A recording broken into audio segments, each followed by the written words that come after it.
It all started 200 episodes ago, 4 Black men talking every week on Sunday night on Zoom. And at some point, we thought we should hit record and see what happens. And I'll tell you what happened.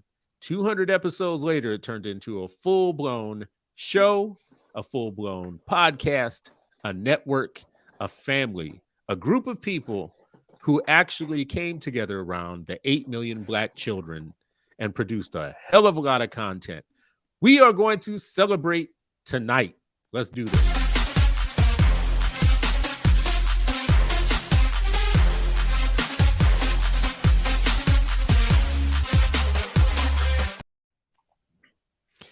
Well, hello, all our friends and family in 8 Black Hands land. Guess what? We are back. And guess what is going to be happening tonight? Look who we got. We got the whole crew.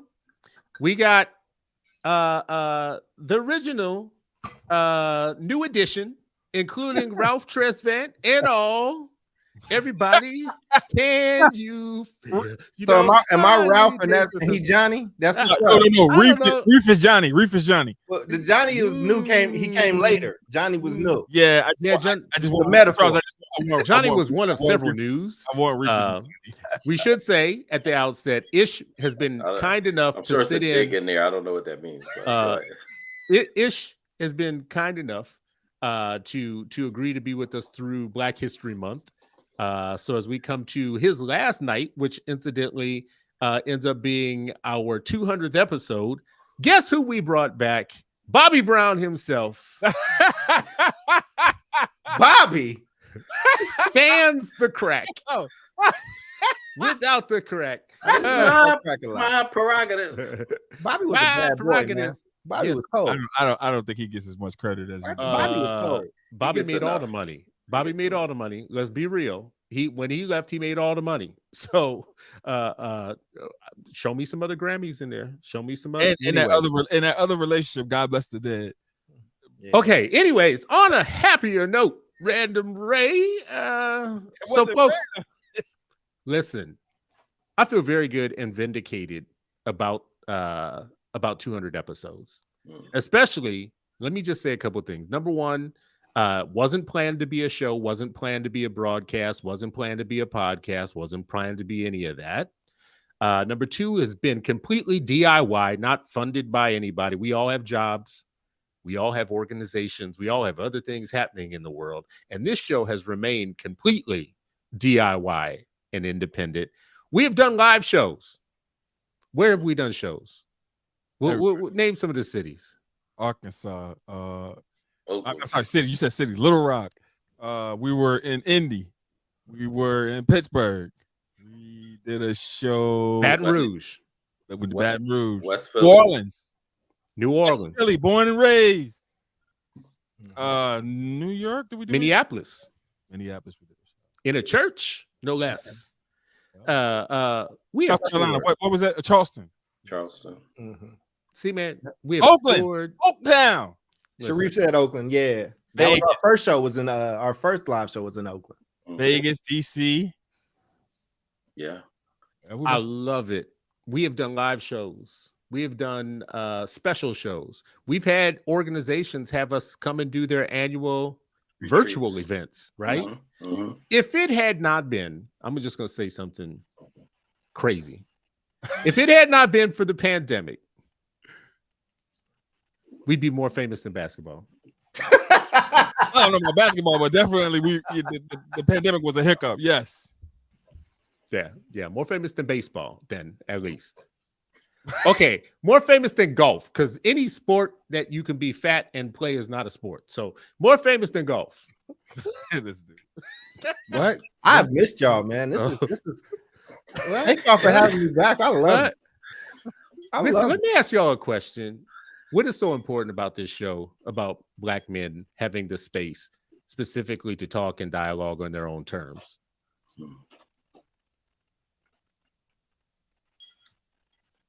Look at that profound ass question. Look at that. They just, oh my God, what?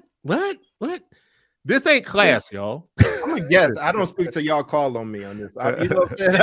Oh, stop it. You ain't no daggone guest. Hey, listen, Dr. Reese, when I show up to your house and I ask for a glass of water, don't show me what a fridge is. Just I'm a guest. I'm not, you know what I'm saying? You know what? In our tradition, I think you're a guest for 6 days, maybe 10 days. After that, you are part. And so since this is 200 episodes, and you only tapped out for 7, so that means you're well beyond. So jump in there. I'll jump in and say, when we started this show, it was therapy for me. I needed it, and like we were going to these conferences and we would see each other and we would support each other's work, and but like we would be in these conferences in the back talking and be like, yo, like I would think I was crazy, and then I would be talking to Chris, I'll be talking to Sharif, I'll be talking to Ray.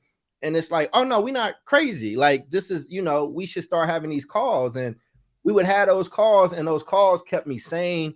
They kept me in the game for a long time. And I think that it was so needed at the time when we started it. And I think that people they don't remember, or they misremember that these type of conversations that we're having were not happening as honestly and freely as we've been a part of. And I'm so glad that this show has opened it up for a lot of other people, but the same way you always got to pay Big Daddy Kane his respect. You know what I mean? I think we showed people that they could have a different type of conversation that wasn't a presentation, that didn't have to follow this, this structure or use whatever type of language, but 4 Black men authentically talking about their experiences in education and about our people with love and care. It became a necessity for me every single week. So that's why it was important then, and I think it's important now. And I appreciate you all allowing me to be on a big part of that journey. It really meant a lot. Yeah, I mean, I think for me, I just learned so much. I mean, even I remember where I was and we were talking. I don't think we were filming it at that time, or had the cameras.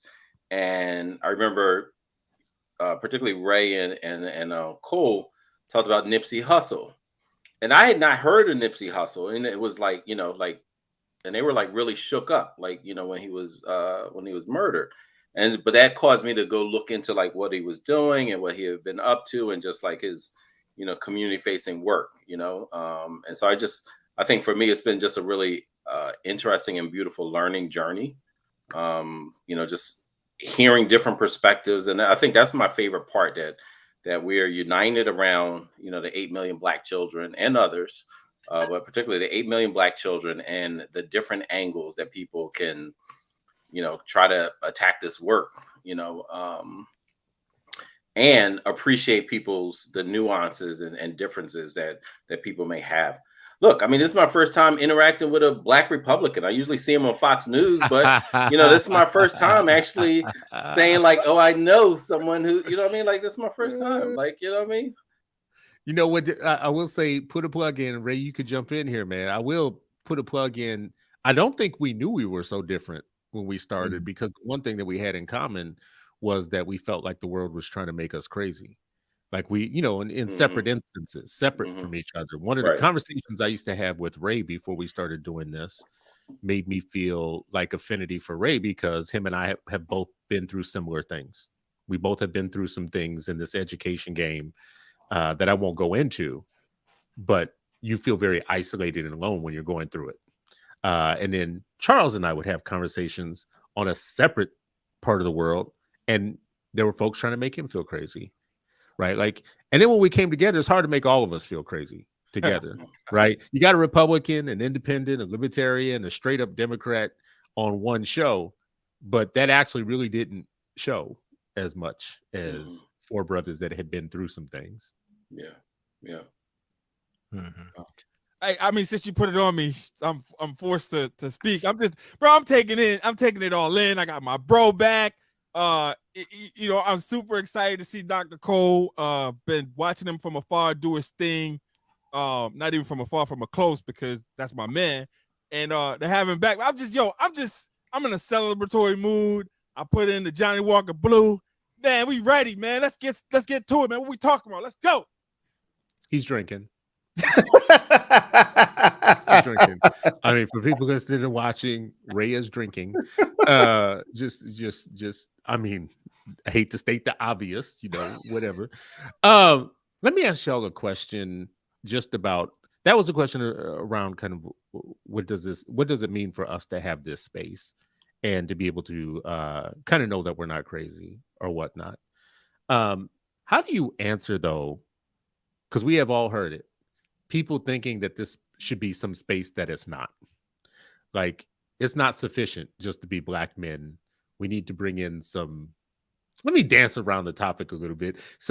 We need to add some other peoples or flavors or things.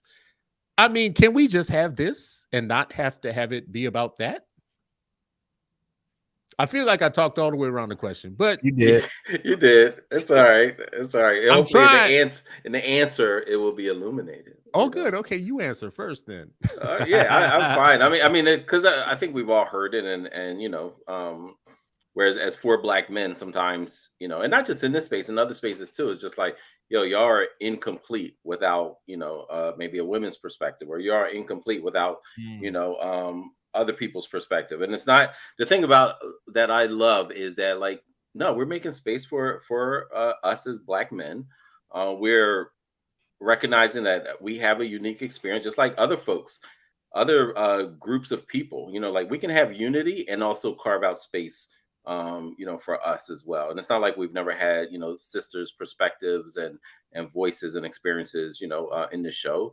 Quite often we talk about it. We have sisters on, but it is interesting, the amount of time that I've heard, like, not just like, oh, can we be a guest, but like critique sometimes of like, well, y'all don't have this, like, and like, no, it's not. Let me tell you something. It's not a deficit for 4 Black men to talk with each other in a space of 4 Black men. That's not a deficit. And I challenge anyone who has a skewed vision of 4 Black men being able to have a public conversation in a kind of fishbowl type and think that, oh, they are lacking something. I would say, like, really reflect on your own self, with that type of, critique. First of all, we get critiqued for not being involved enough in education or in the lives of our children. Which you all have all heard me soapbox that one to death. Like, I am sick of Black men being invisible to America when they think about fathers or when they think about fathering, because some of us are fathering other people's children. Like, we have a lot of fathering to go around. I'm sick of us being invisible. So that critique, why would it just be men? Why wouldn't you have other people, whatever? To me, feels like a big missing of the point, first of all. It feels like some Whoopi Goldberg energy. Some, you ain't never gonna be nothing till you do right by me. You know what I'm saying? It feels like it's on some I don't know. Right? Whoopi's character in Color Purple's, yeah, I got you. I was like, why Whoopi catch a stray? But I got you, yeah. Till you do right by me. Till you do right by me. I'm gonna put it on you, Charles. Oh, that's cool, man. I think I mean, you did dance around it, but since I don't have as much responsibility right now, so I'm gonna just say what you was trying to say. Listen, we've gotten a lot of feedback, right? Hey, you need this on your show, you need that. We've actually gotten feedback of what we need to have on our show, whilst the people that were giving us the feedback were in a show that was all one group, which I thought was really funny. And I think that sometimes you damned if you do or you damned if you don't. And what I mean by that is that people say you got to get your own house in order first. Y'all need to talk to each other. Men need to lead, men need to do this, and men need to do that. And then when you try to do that, then they're saying, well, it's excluding people. And I think that what we tried to do was anybody that that asked to be on, that has something to add to the conversation, we were really inviting. And we've had a lot of really amazing people come on the show, some that we agree with, some that we don't, right? Because we want to have real conversation. And I think the other special thing about this show and why this group was important, like Chris said, we did not plan to have a Democrat, a Republican, an independent, a libertarian. But when we did, and we saw that, oh, we believe in this sun, this guiding sun that says Black people deserve better. We need to watch out for these Black kids, regardless of what type of school they go to. But what we also wanted to display was four black men that have a similar vision, but disagree with ways on how to get there. I miss the arguments. I think that those arguments of real iron sharpening iron is needed. I think that we live in a time where if you don't agree with somebody 100%, they think that you hate each other, that you're enemies. And we are teaching a generation that discourse is bad. Discourse is actually really, really good, and it helps you grow. And I've grown a lot in this podcast. I've grown a lot by talking to these three other men, and Ish as well, who I've seen over the years and gotten to know. You know what I'm saying? Like, I learned from these people. And I also had, as the oldest in my family and not having older siblings, it gave me people to bounce off of. It gave me people that could correct me. And I struggled like in a lot of different ways when I was doing the show, and having those brothers be there that I know, that I love, and that I trust, you know, it means something. And I think sometimes men need male energy to match the energy that they got in certain moments. And you can't find it in a lot of places. So I hope that there's more groups that kind of pop up that way. And I'm really supportive of other groups that do it. I think black women should have like spaces for themselves. I think Asian men should have a space. I think everybody should do the stuff that they need to do for themselves. And then we come together and see what we got and mesh in that way. So, you know, I'm grateful to the format, and anybody that's ever had that critique, if they ask to be on and engage in conversation with us and truly engage from an earnest place, we've always said yes. So sometimes people just want to complain. Well, and I'll say this, we have set up other platforms, you know, so for diversity of folks, right?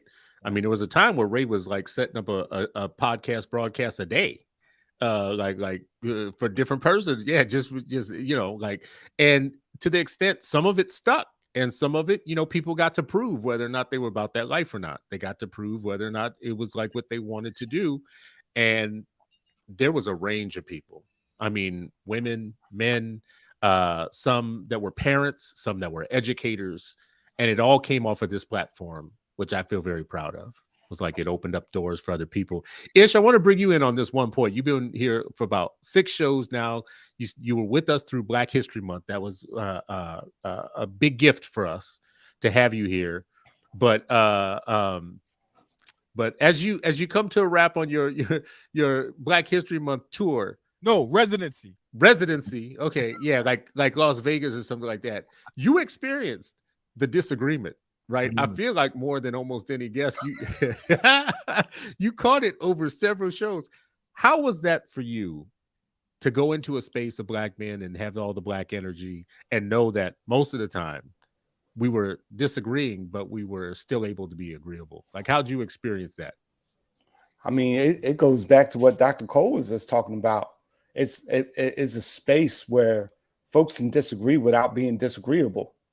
And that we can really get into some heavy conversation that doesn't usually happen outside of certain spaces. Like I think sometimes we take for granted sometimes in the bubbles that we exist in sometimes that these conversations are actually happening in real time.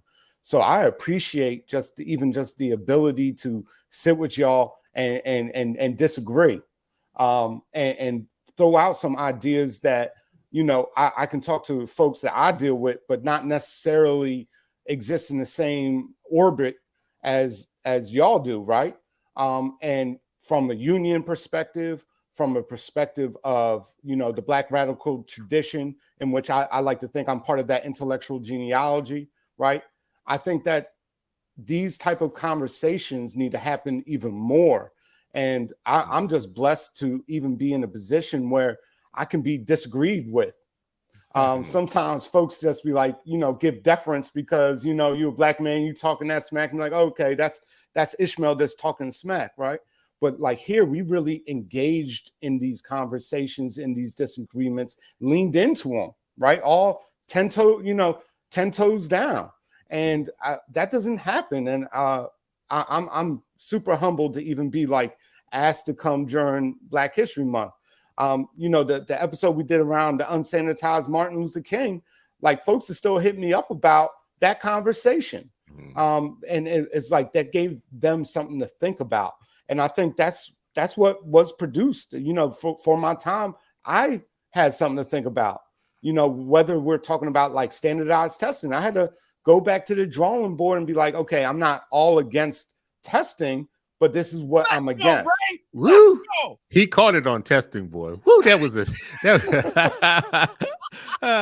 when I think like there, yeah, that's one example of some issues that have come up on this show where we have had wildly different ideas and we were able to make it through it, just like adults, and get through it. So I wanted to ask you a question around like your favorite show and your least favorite show. I want to make a prediction with all of y'all that one of your least favorite shows was one of the ones that I was responsible for. No. Nope. Well, yeah, I guess you were partly responsible for it. Actually, two shows. Now that I think about it, because you might would. Okay, Ray, which one are you thinking about? Bro, we brought a guest on and she ain't answered not one question the whole time, and like we were like positioning her in order to answer the question, and bro, she answered none of the questions, and it's like we were tiptoeing around it and being extremely delicate with this guest because we didn't want to come off as like, oh, you guys are not treating women with respect or whatever, right? But like, yo, I think me and Charles had a very hard time. That would be the Brianna yes. Joy show. Yeah. Names. Yeah. Well, I mean, the show's on the record. Like, it's out there. The show's on the record, right? Like, it was kind of obvious. I wasn't gonna say that one. The one that I was gonna say was the fight at Disneyland. Yeah, that was one. Y'all hated that show. I don't listen, man. We just have, you and I just have a fundamental, but I think this is good. I think it was actually two of us. I think it was kind of me and Ray and like you and Reef. And the fundamental difference was I don't like just showing our mess to a bunch of people and without context. You know what I'm saying? Like where it's like we know it's ratchetness in every single culture. But is that our mess stuff? I didn't look at that as our mess. Somebody's microphone. What happened? Hey. I don't know. But see, that's somebody big and new. That's Pointel Pro. Yeah, right. But I think I got the points that was being made. I got the point that Chris was making, right? Like I wasn't mad at that. It was just like we could pick a million different things to kind of show. You know what I'm saying? I wanted to have a different view. I will say, I didn't hate the Brianna Joy show. I thought strategically, I understood it. I felt bad for Chris in the show. It was Chris that got the blowback, not us. Chris got blowback from that show. And I don't think it was fair that he got the blowback. And I think that guest I think she's very smart. And I think she's actually still growing and doing some dope stuff. I just don't think that it just wasn't it for what we did. We were trying to have a different conversation, and and it kind of turned into Chris and Bree. But I think we grew from that. I think we learned from it, and I definitely think we took. Why is the camera on me? Let me ask you this: Do you feel like we created a safe space to have that conversation? I hate that term. I almost cursed. All right, I'm sorry. Yeah, no. But I think you asked it the right way. But this is where I started to struggle. Right? Yeah. If you look at where the show started and how we wasn't concerned about that stuff. The show started because we wasn't live. There were no cameras. It was like us over a Zoom or recording. Yeah. But it was like us talking to each other, and people just got what they got, right? So we didn't have the live interaction, which I'm grateful for. That's what the pandemic was. But we wasn't, so to speak, playing to a crowd, right? And we all have done it, right? Like it's just, when people are there, you don't want to ignore them. I think that, so it wasn't about creating a safe space. It was about us having some real conversation about what we felt was going on, and the chips kind of fell where they may.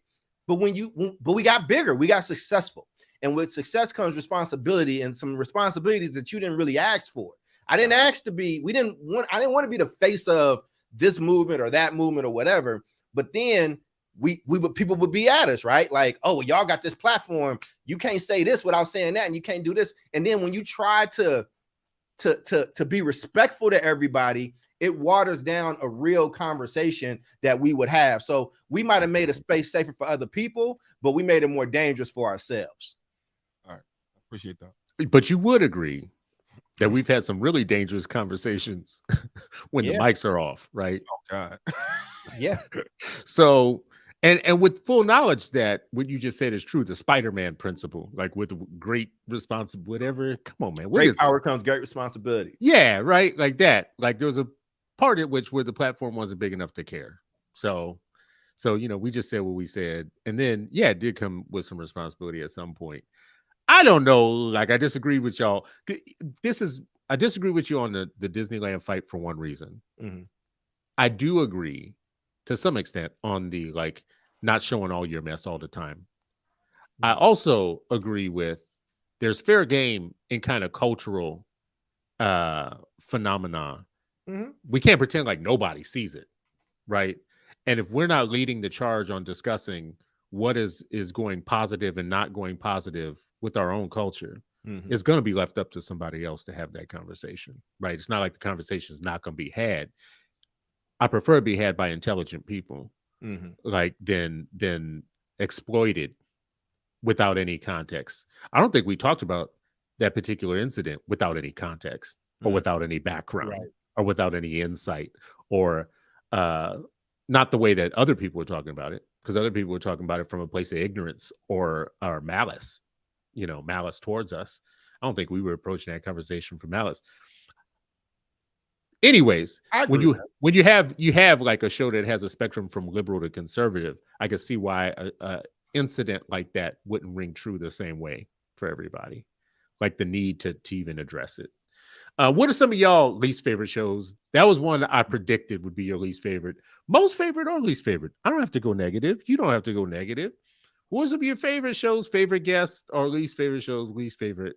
No, let's not say least favorite guests because we don't want to diss nobody. Nah, hell, diss him. Never mind. Howard. The OG, the Howard Fuller show was dope.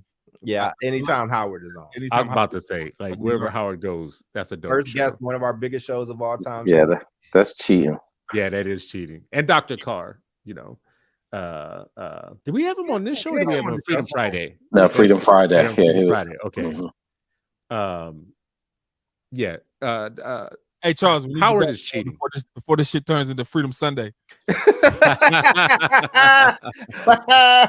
And you're still not free. And you're still not free. I love the show with Killer Mike. Stop. I want to look at y'all. I don't want the Can y'all see how Charles's set looks like CNN crispy? It really does. Over the rest of us. I got now. Oh, wow. Man. Yeah, $100. This is what happens. He got your Prince color purple in the background and everything. You gotta show love. You gotta show love. See, this is when you went off and you married Whitney. And is this what it was? See, you come back with the crispy clean video. Anyway, ask the audience what their favorite shows were.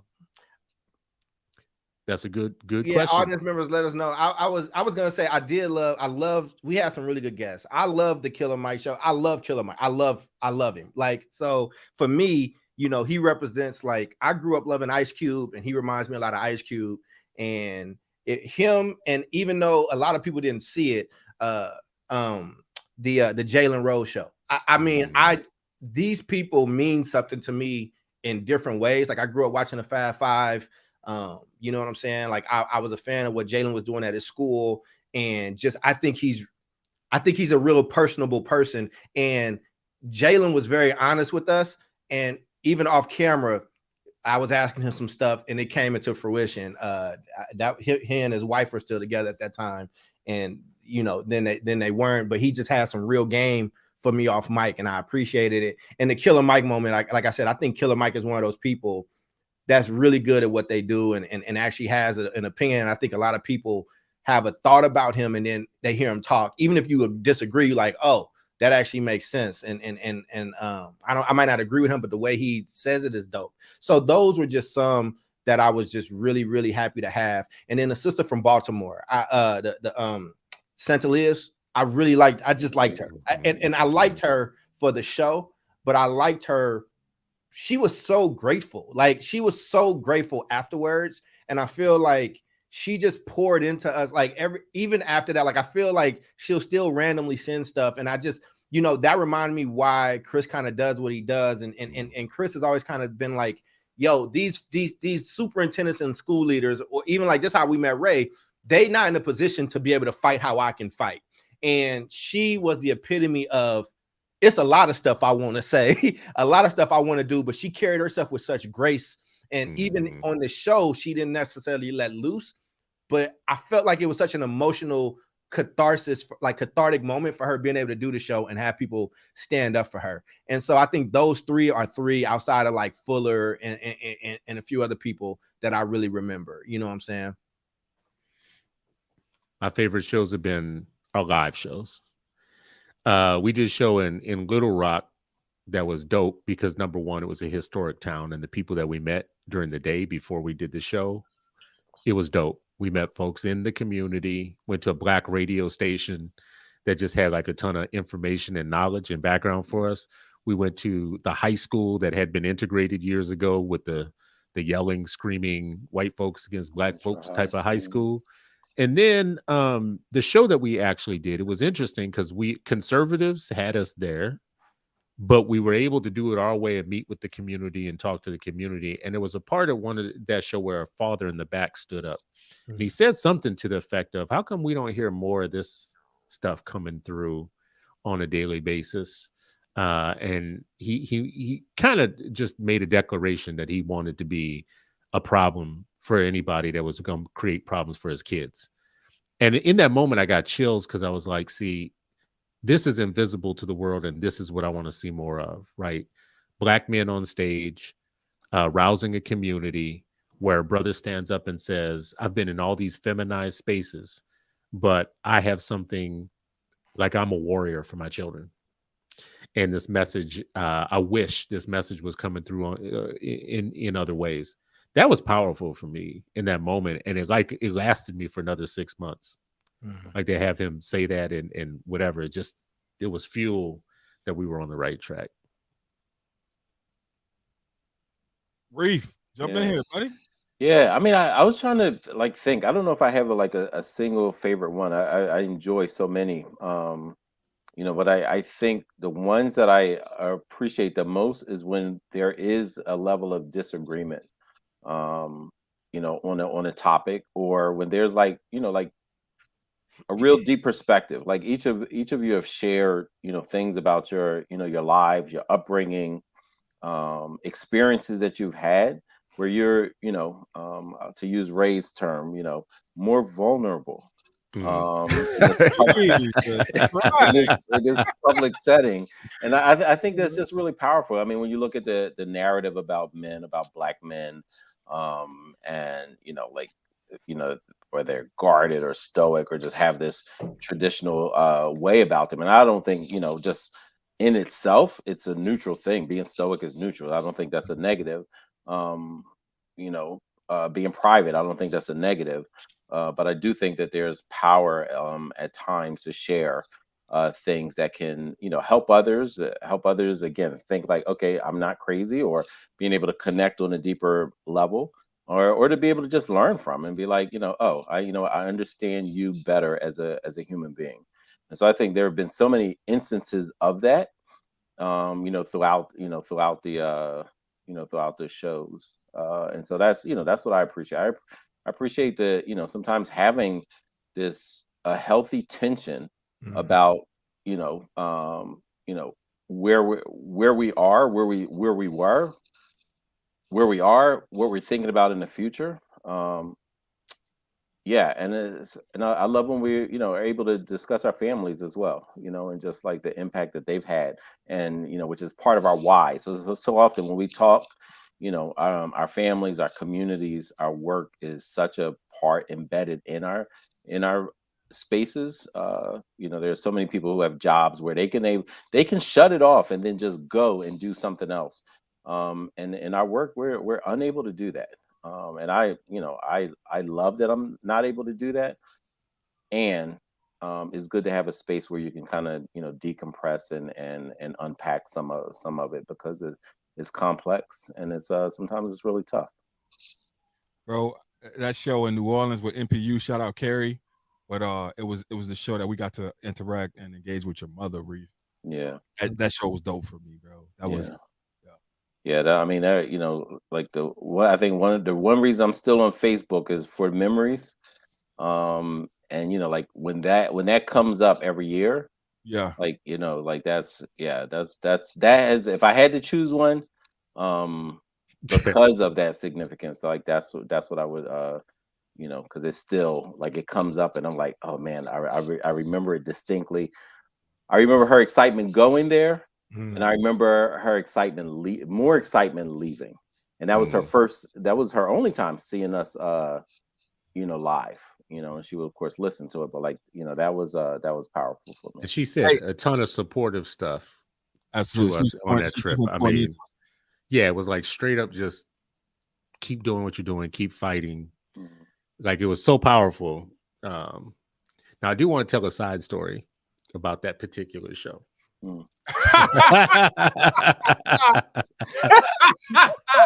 It was my favorite and least favorite show. Well, good because I didn't get. I'll tell my least favorite later. But all right. ahead. So we were in New Orleans and we're on stage in this Black-owned hotel for the inaugural kickoff of the National Parents Union. That's why we were there, and that's everybody in the room were parent activists of some sort or another.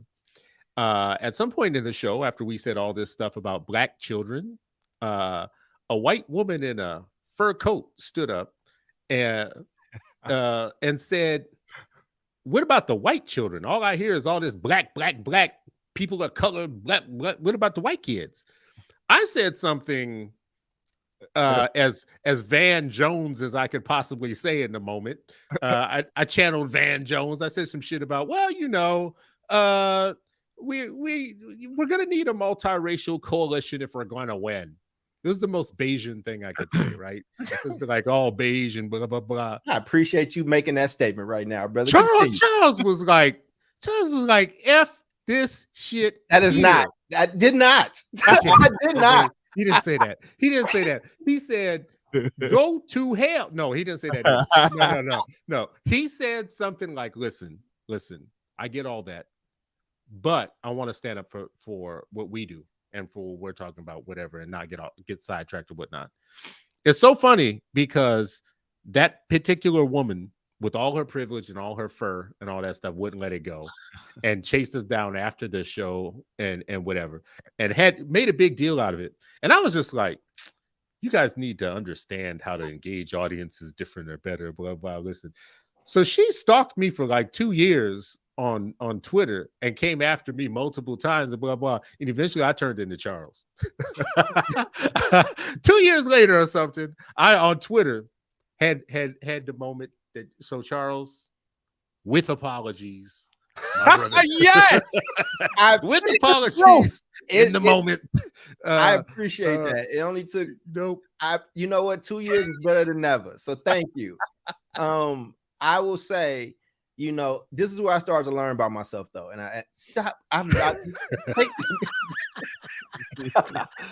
we miss you. Put it on there. We will see what your hairdresser did too, brother.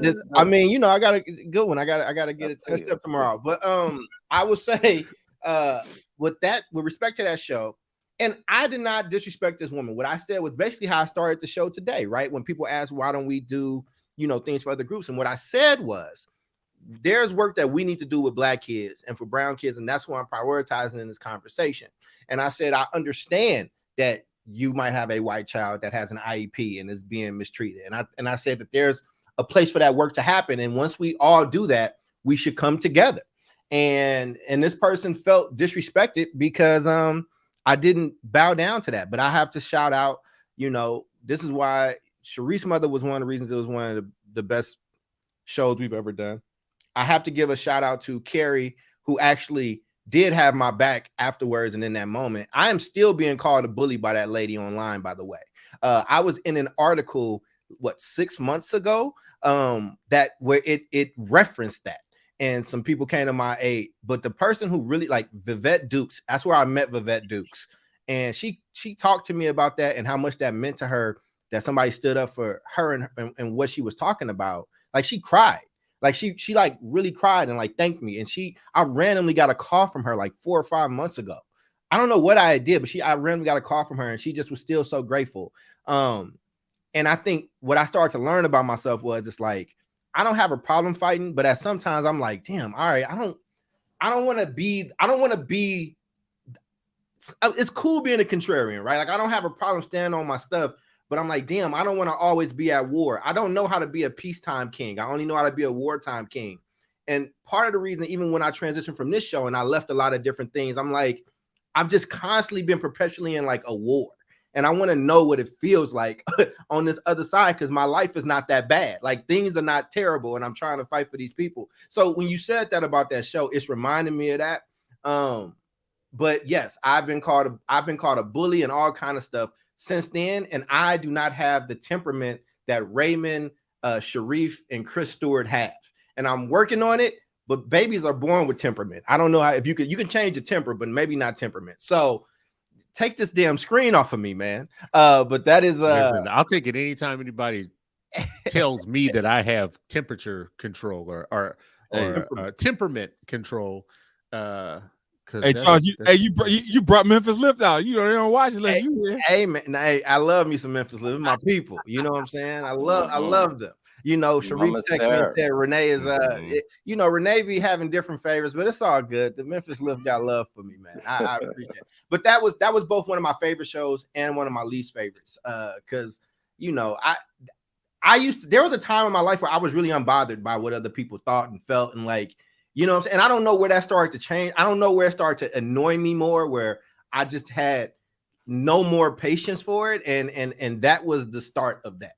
That was the start of that for me. And I wish that lady well. We ain't got to talk. We ain't ever need to speak or whatever. But you know, but I stand on what I said then. I meant it then, and I mean it now.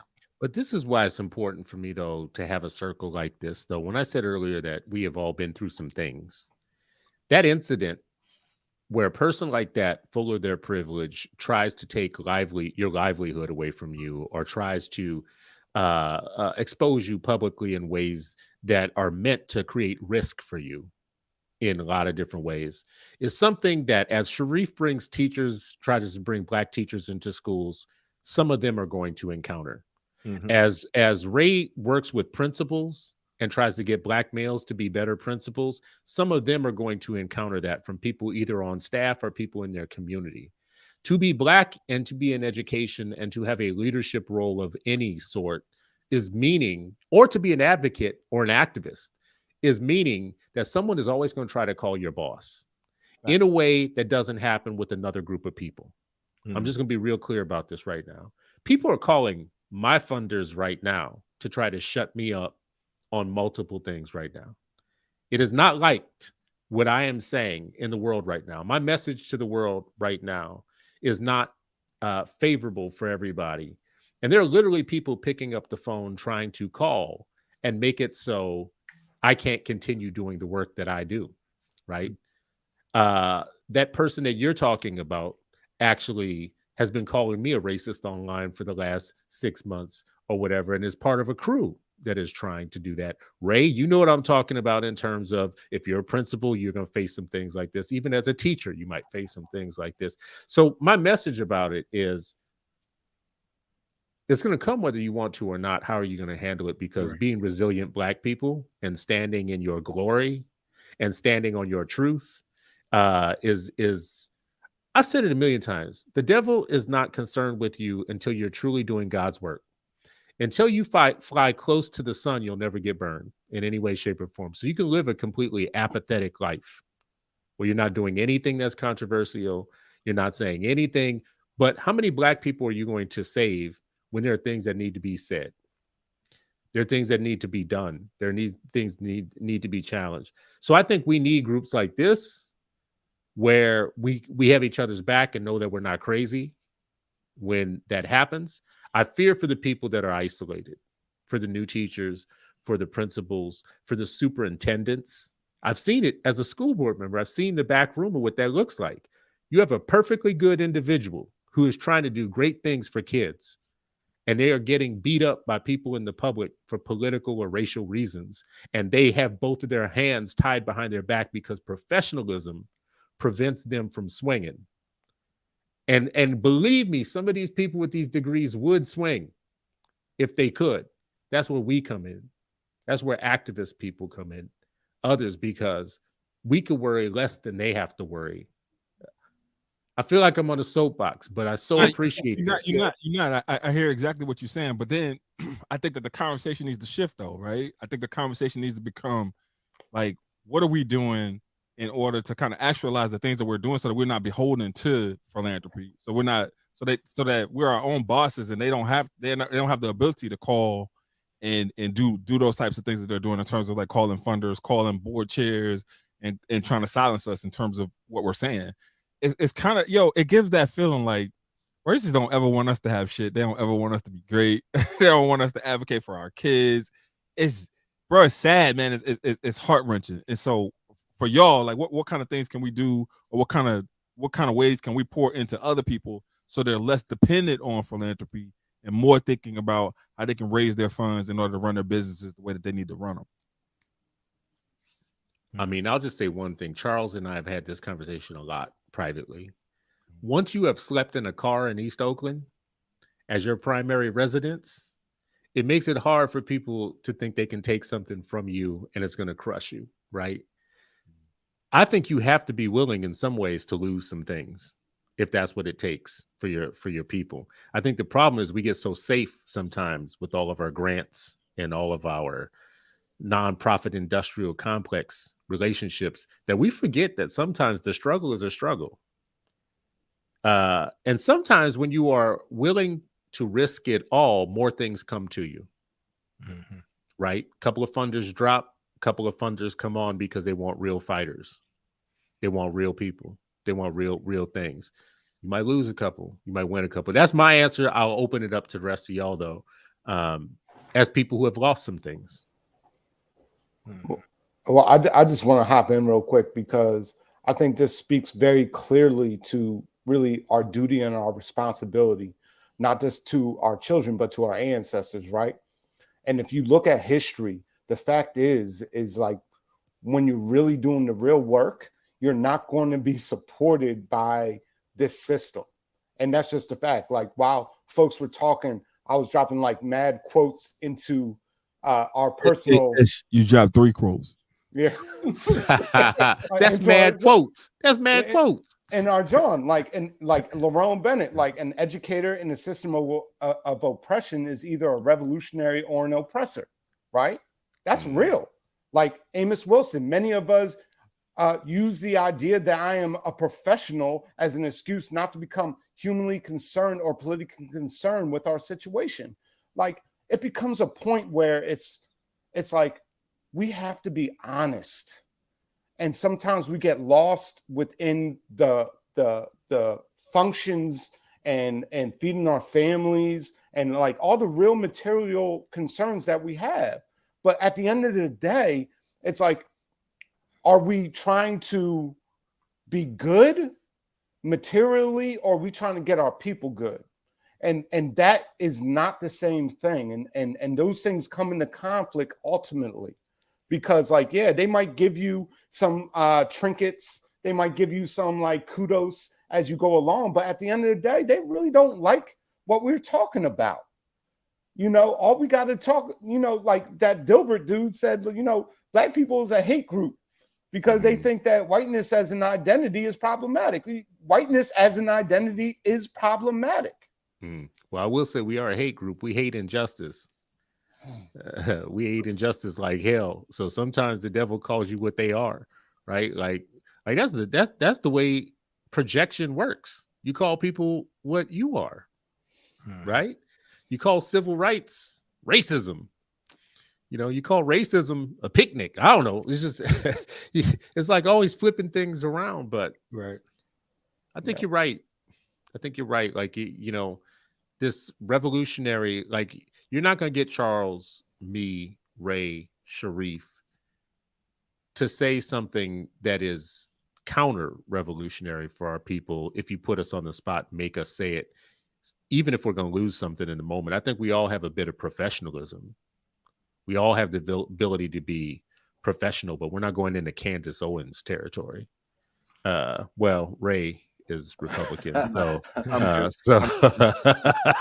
I mean, I don't want to dish your party, man, but you know your people's. Listen, you can be professional, but stay sucker free at the same time, right? Like that. I think there's a balance. Like you can you can do both. And I can't help but to think, like when George Jackson talked about, patience has its limits.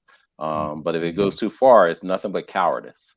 And there are times there's some folks who are hide behind, that professionalism in a way that where they're not protecting, children that they're responsible for. And so how are you a professional if you're not professionally supporting and protecting the most vulnerable in your space? To me, that's being a professional. Like, be a professional in a way that's going to advance the cause, of the children that you're responsible for.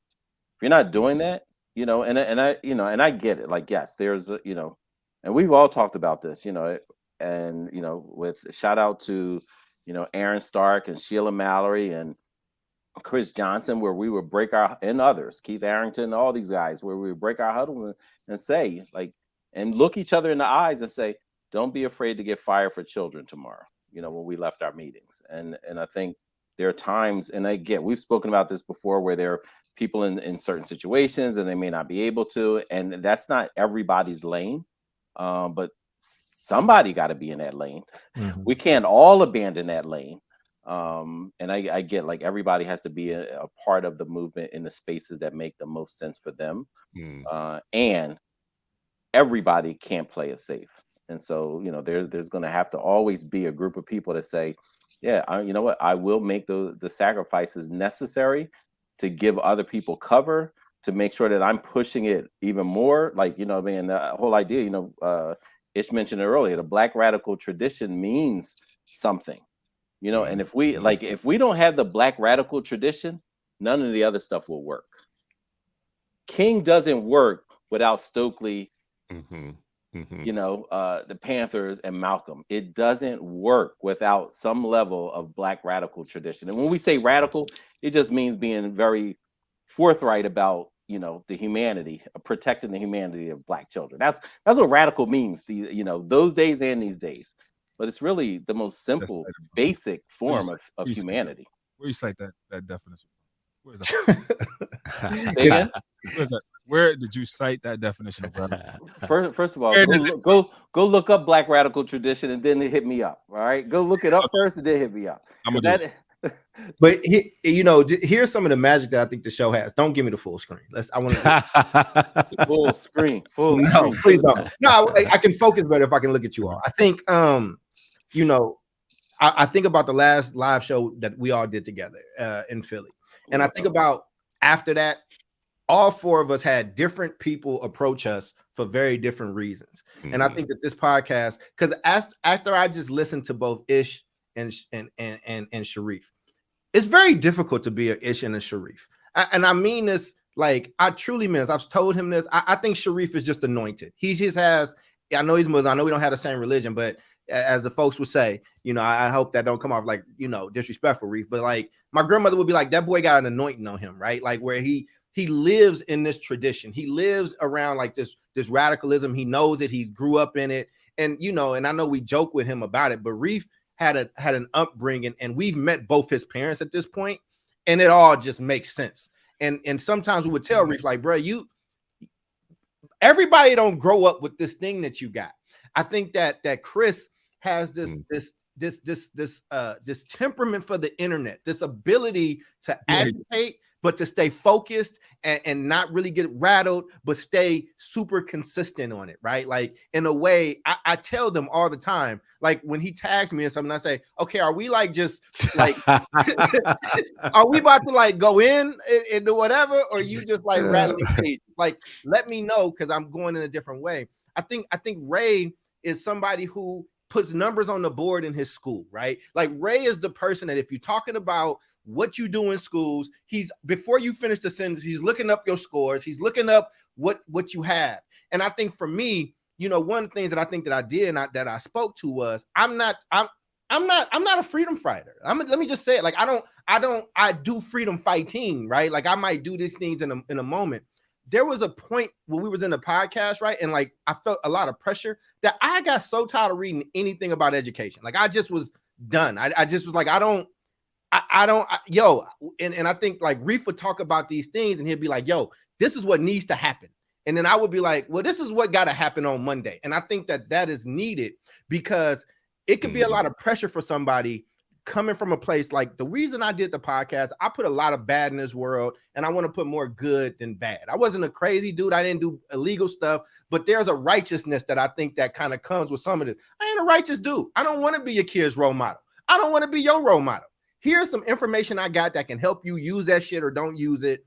This is what we're trying to do. And I think that's like a special piece that I think that we bring. And so like, cause you just, me and Ray would always mess with Sharif. Like, where do you cite that, brother? Like, Ray used to mess with him for the first year. Like where's, I can't follow this quote. You know what I mean? And I think that he's using all that in his dissertation. You know that, right? Hey, 1 through 5 is done, baby.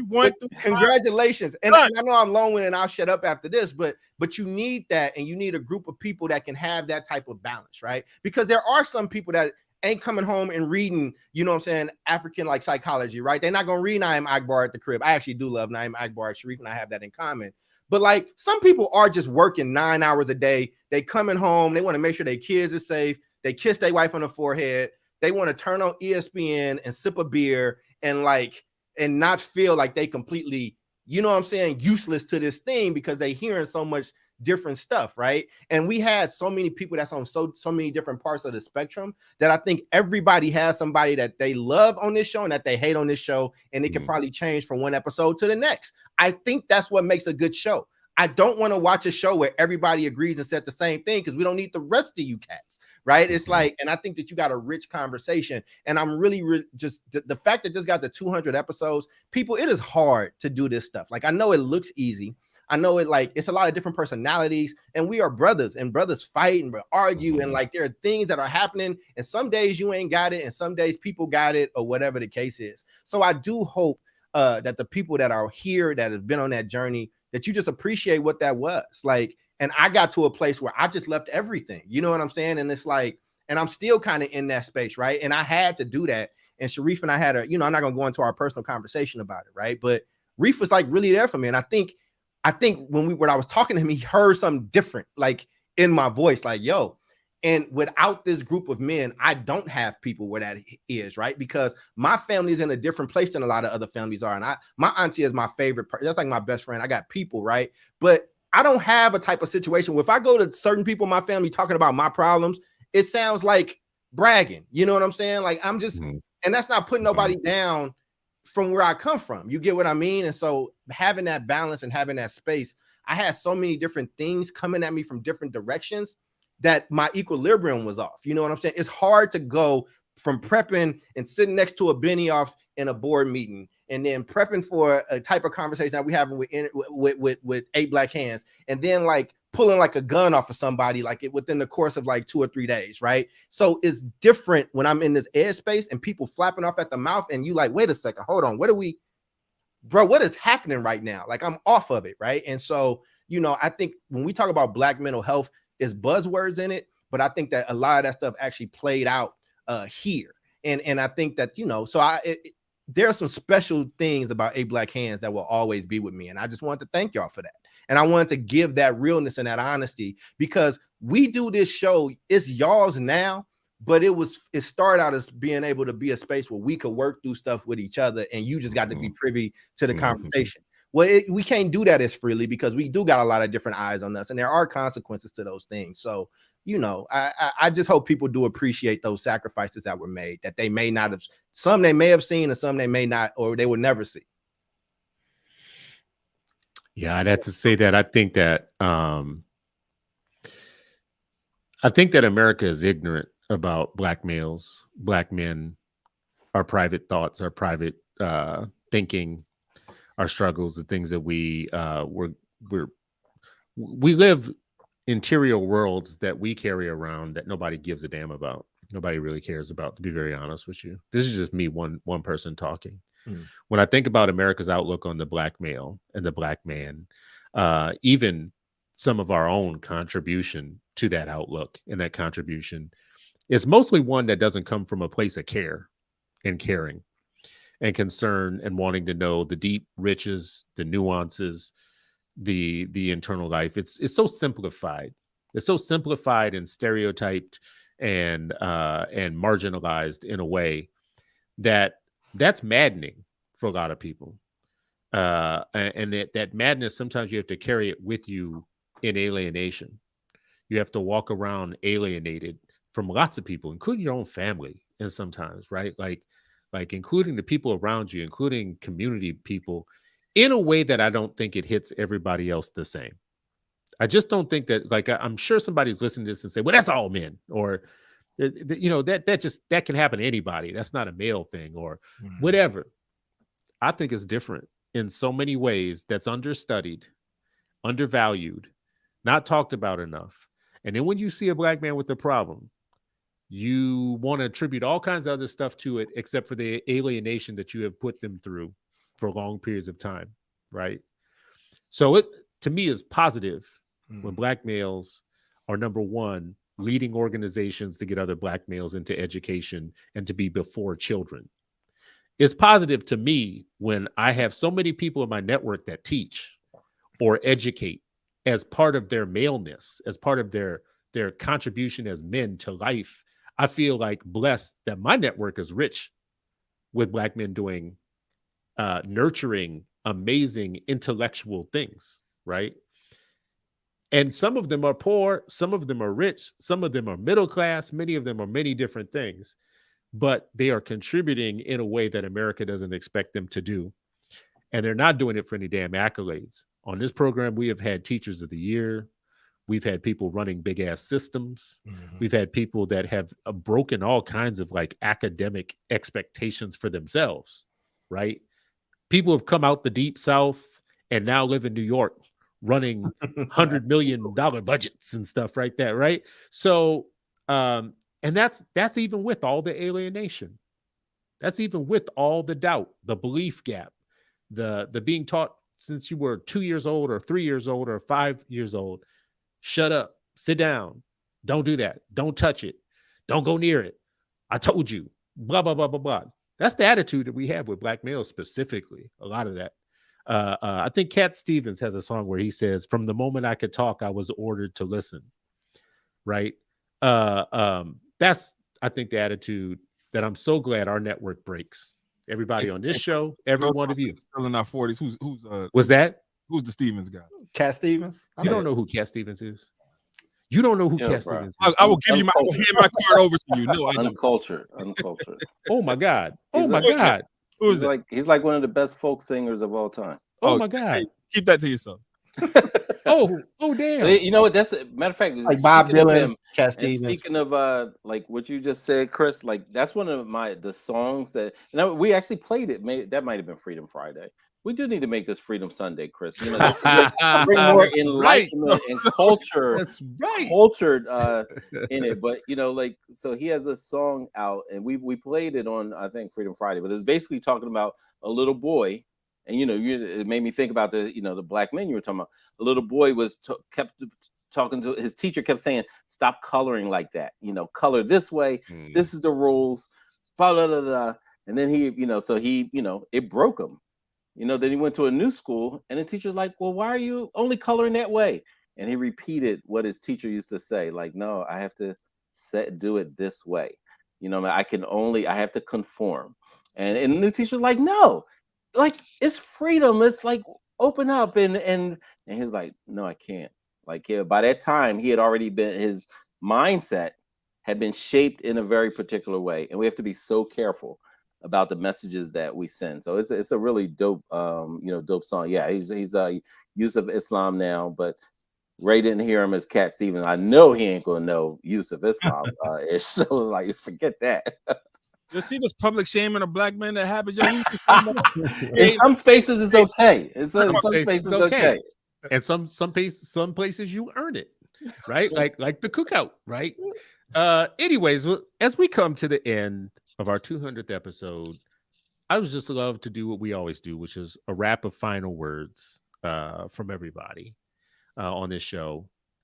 I feel so full and gratified by having done this show with you brothers, but more than that, to have gotten to know you in ways that wasn't the same when we started this thing. Like, we've come a long way on a long journey, and we've shared a lot that the audience will never see it. They can never see all of it. They can only see a piece of it. But let's do a round robin, and everybody. And we'll start with you, Ish, because some of this was partially unfair for you tonight, right? Because this is your final show on your residency with the 8 Black Hands, and so much of this was retrospective. But we'll start with you as somebody who's been here with us for this month. Just final words for the audience. Yeah, first thing I gotta say is that, you know, I used to see you brothers have y'all live shows at places, and I'm like, oh man, I wish I could be part of that conversation.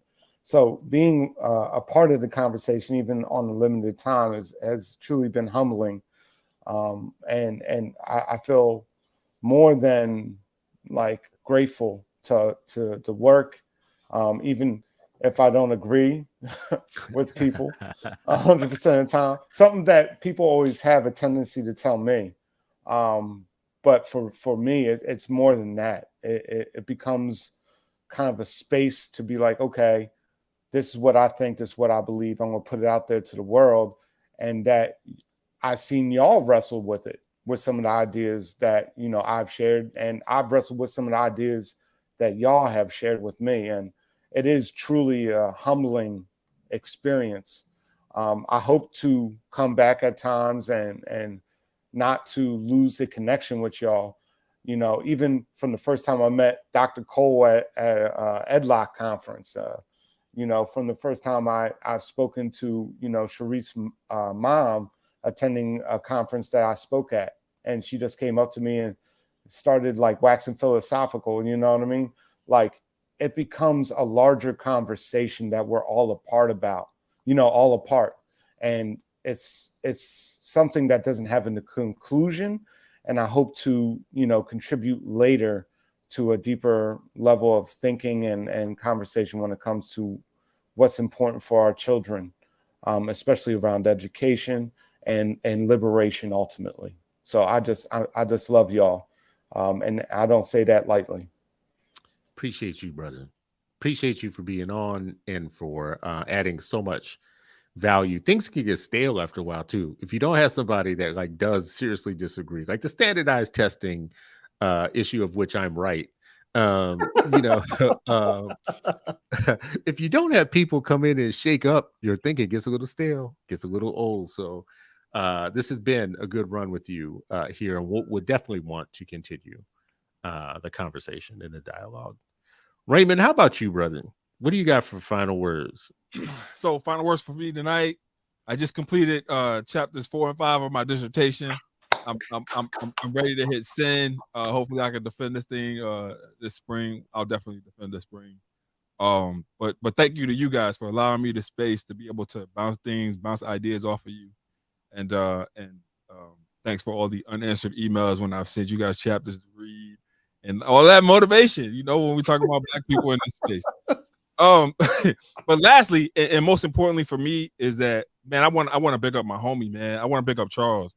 Bro, this show has a different kind of energy when you're on. I know that, you know, your break or your leaving the show was something that you had to do for yourself.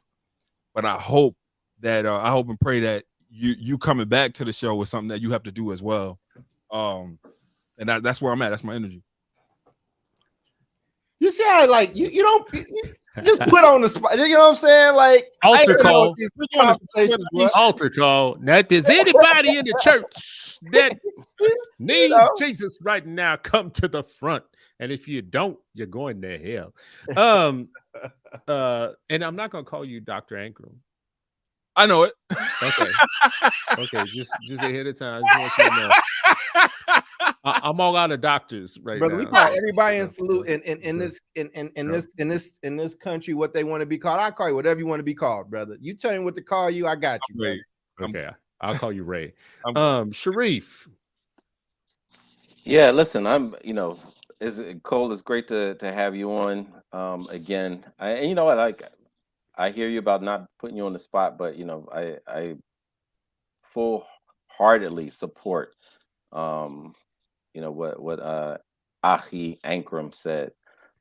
Ish, appreciate you coming on, bro. Like, you know what I mean? Like, you are you know, we need more like intellectuals as educators. I think when we see, how students are being taught, what they're being taught, so often there's a lack of intellectualism in the classroom and within schools, and then we wonder how come kids are coming out the other side, not being able to critically think about the space, and the context and the history, that they're engaged with.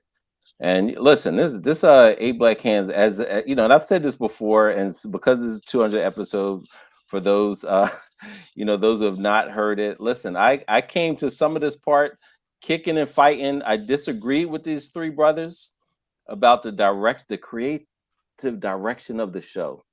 But I'm so glad that their vision was much larger than what I could have possibly had.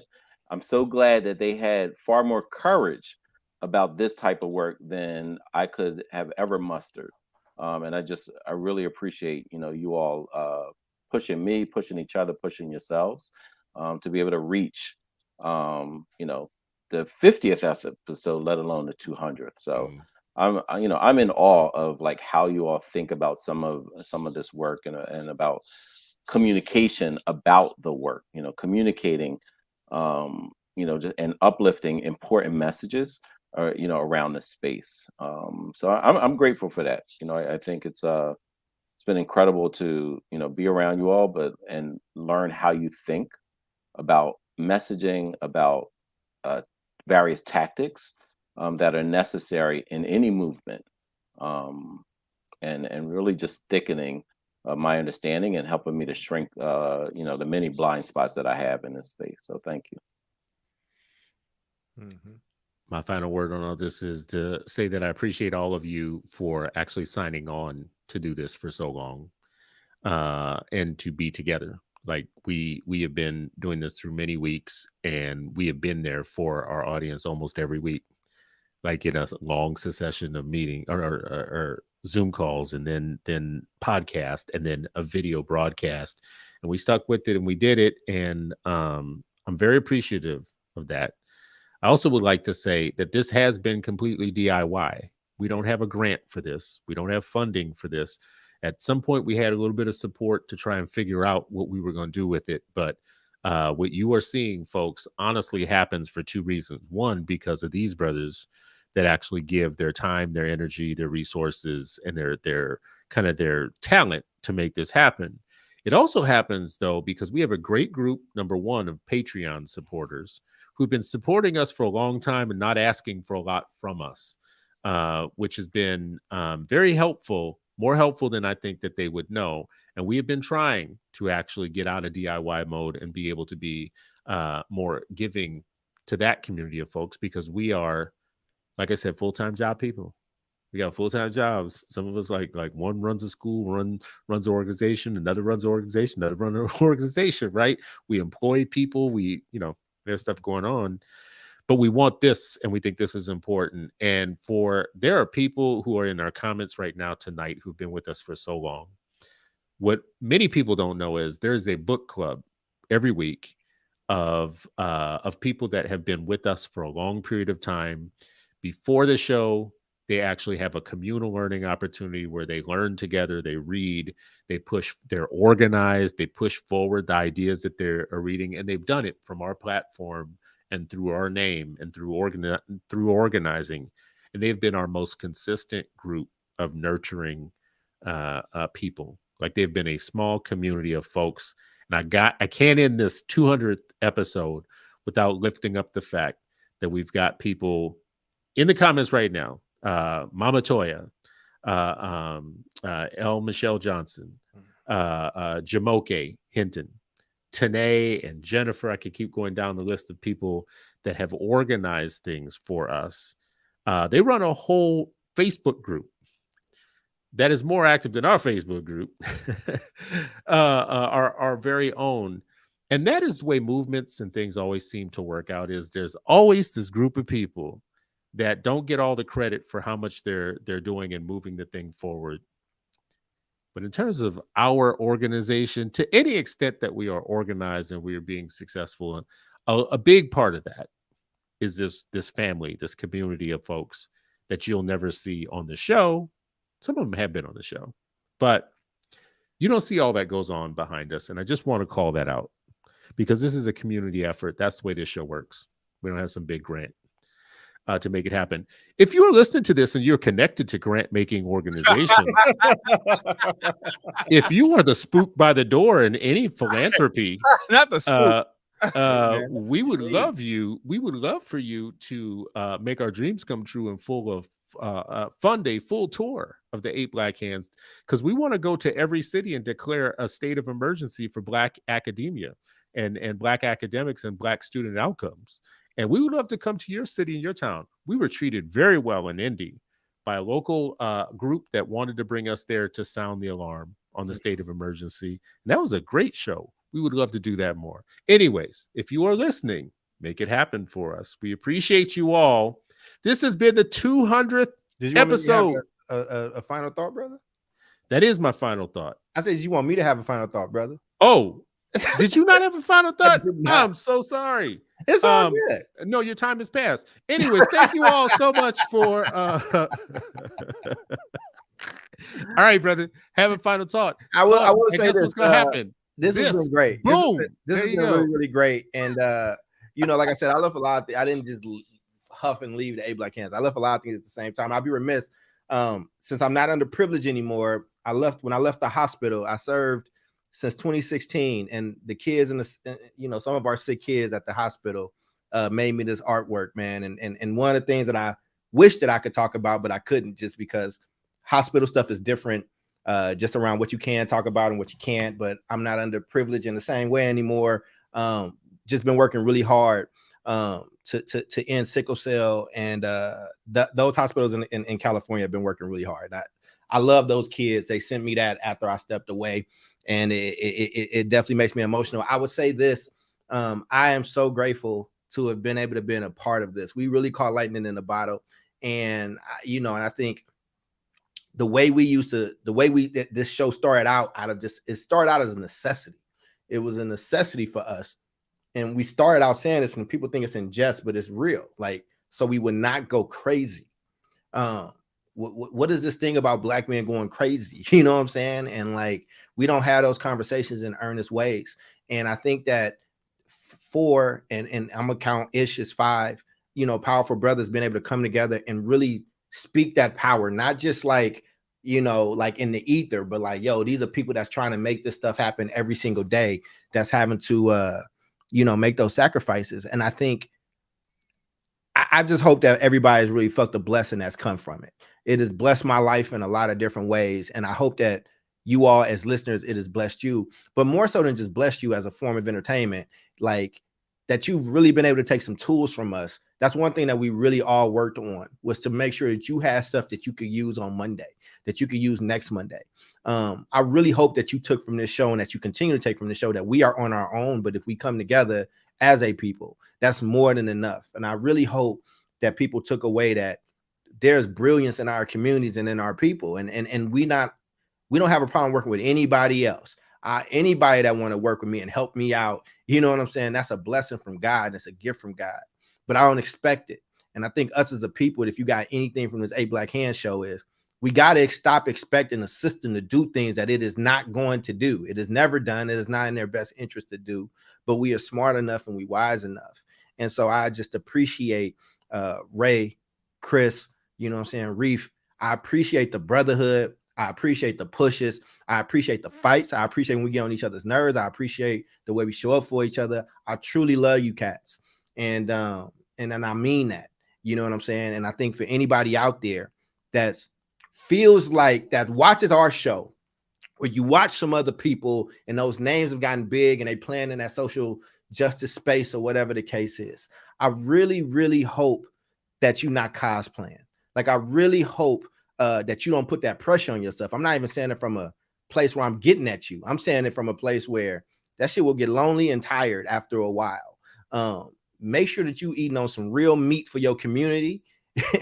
and you ain't just, doing the cotton candy thing, man. Our community can't afford it, and it don't need it. It needs you to be you, the same way it needs the 8 Black Hands to be the 8 Black Hands. And I appreciate being a part of this. There we go. Appreciation all the way around. Confirmed. Show All it of for us. For my people, my kids, that is beautiful, man. They did a great job. So some of them watched. So I wanted to make sure they got a chance to see it. So Now I feel like I should have had something to hold up. You didn't leave the hospital that you served at for 8 years. I'm You drinking good? more water these days. My old butt. There you go. All right, y'all. This has been 200, episode 200 of the 8 Black Hands. We love y'all for watching, for supporting, and for being there for us. We continue being a problem for the system, because the system deserves a problem until they do right by our 8 million Black kids. We'll catch you next time.